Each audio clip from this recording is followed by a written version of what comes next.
one of the things that I appreciate so much about Periphery, aside from the music, is that you guys have always defied so many expectations. I mean, going back to doing the licensing deals that you did and stuff, but in particular, one of the things that I've always admired is that you guys didn't ever really do a whole lot of touring. Yeah. I think we did in the beginning, and then kind of, I think, well, okay, so there's this band Meshuggah, and our entire existence is just ripping them off. So I disagree with that, which we can talk about later. Yeah. People say that all the time. I do not think that's true, because if you listen to Periphery next to Meshuggah, they don't sound the same aside from some of the riffs. Well, it does to me. Like, does Periphery, it's only if you're a guitarist and you ignore the vocals. Sure. Well, what I was just gonna say is, like, another thing we ripped them off with was their touring strategy, because it was interesting. I kind of learned this lesson the hard way. So obviously they're my favorite band, and they're like one of my favorite bands, if not my favorite band, to see live. And one time they came to town, I didn't have anyone to go with, and I did the usual, like, I'll catch them next time. They didn't come back for 3 years.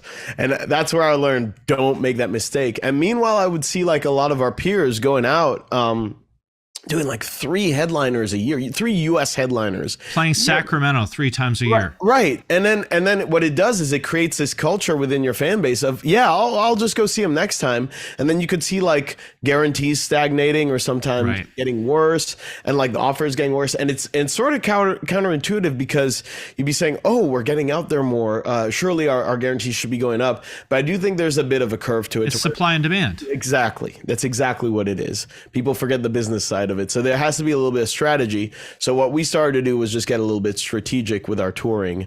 And, we changed management.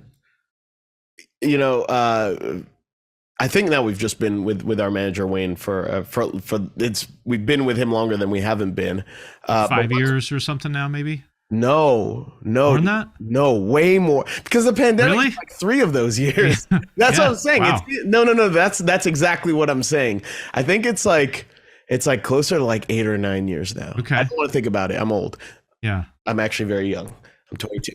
But yeah, the one of the things that I kind of, when we were looking at new managers and wanted to see sort of what their plan was, one of the things that we did, because we didn't tell the managers what we wanted. We let them come to us and be like, okay, and we'd ask, what's your vision?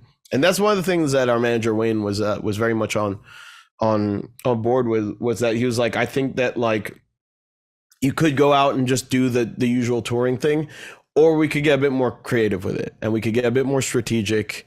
And I think Wayne, and working with our booking agent Nick Storch, who's also a very sort of creative guy, and not all booking agents are equal. Like, so Nick is very much into, like, the just trying to see, like, what other things we could do, and I feel like he has a good grasp of the bands that he works with, because there isn't this one size fits all solution. So he's always coming at us being like, okay, given that it's your band, what could work well is if we try this or that. Because you would think, managers and booking agents for those who don't know, get paid a percentage of what the band makes. Yes. And so generally speaking, the default thing would be that the manager and booking agent want you out there on the road working as much as possible so that everyone makes the most money. Yep. And not everybody would be on board with the strategy you're talking about.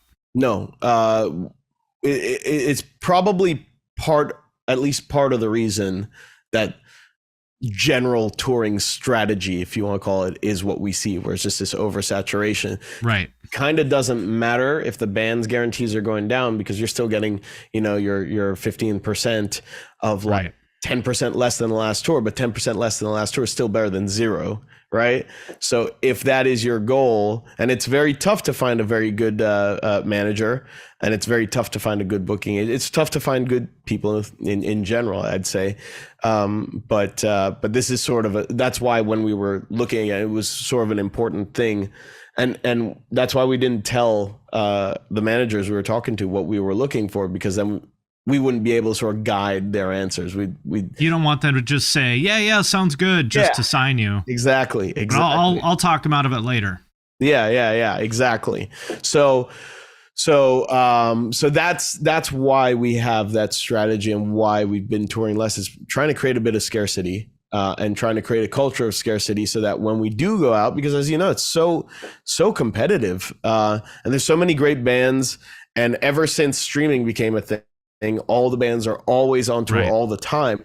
So the package that you put together for tour is incredibly important, and the markets that you're playing become very strategic because great, you want to play this market, you got a good offer, but are there 3 other shows that night that you're Right. competing with, and that will make you look bad because now you're not drawing, even though on the last tour you did really well, but now your data points are down because of an element that when people are looking at your data, well, they won't be aware of that. They'll just be like, that's Right. interesting. So you actually did worse the last time you played New York, and that's bad. Right. So like I say, I do not envy the job of a booking agent or a manager. You guys, correct me if I'm wrong, but you guys don't even really do a lot of the big festivals, do you? Um, no, but I'd say that's been sort of weird, sort of chance and just the way things have worked out. It's not because we have anything against them. I quite like doing them, and we've played around with them and played with a few different things, but it just has always fallen through. And actually, we were supposed to do Download, but then the pandemic happened. Right. So we're not anti-festival. I'd like to do more festivals, but it's just there's always something, and even that Download offer just kept getting pushed back because it was never quite right. And then that was the year where it was like, all right, everything's lining up, it's perfect, let's finally do it. And then pandemic happened. So we're definitely open to festivals, but as with all things in this industry, the offer has to be right. It has to make sense. Well, one thing about Periphery is that you guys are very picky about what you say yes to, and you guys negotiate a lot, and I mean that in a good way. And you guys negotiate hard on everything because I think you know your value and you're going to expect to get it. And correct me if I'm wrong, but I think part of the reason why you're able to be that way is because you have leverage, because you have so many other things going on, like all your other companies and the various different things the band does. So you're not desperate to you don't have your backs against the wall to just say yes to this offer. Yeah, that's a very astute point. So again, it was kind of learning from other bands, and like what we'd seen was like bands that again maybe were going out on a headliner, because obviously you cash out on a headliner. I always consider like support tours like investing in, and then your headliner is your cash out. So you cash out on a headliner because you got bills to pay, which is kind of the most unfortunate situation to be in, because now strategy's out the window. It's just kind of a desperation play, and every band will do that at some point, and it's fine, but you really want to minimize those because it's sort of working against the band, and it's, if you have any strategy for your scarcity, it really messes that whole plan of action up. So very early on, like, we all had discussion being like, all right, this band is not going to make us money, so go figure other shit out, like whatever it is. And we've all kind of done that to different degrees over the years.